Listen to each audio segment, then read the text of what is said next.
It's a typical Sunday morning. Hi mga katunsol! Ikaw, how do you start your day?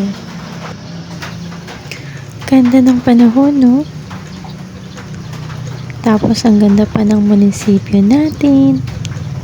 Let's learn to appreciate little things.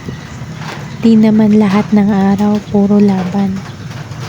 At hindi rin lagi puro kabiguan. So, ayun, nandito kami para umikot ulit sa palengke, sa Banwa.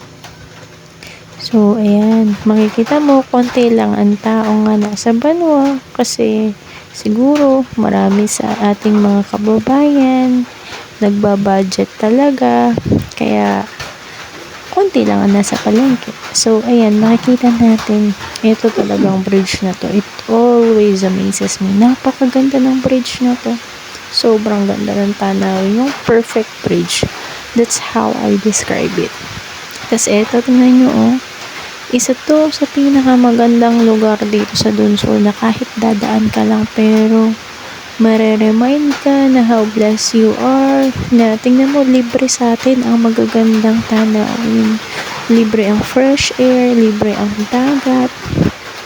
At sa ibang, alam mo ba, sa iba kailangan pa nilang mag-travel, gumastos ng malaki para makapag-relax, makapunta sa magandang view.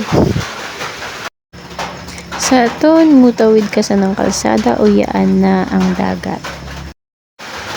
Thank you. Please follow and like our page. God bless.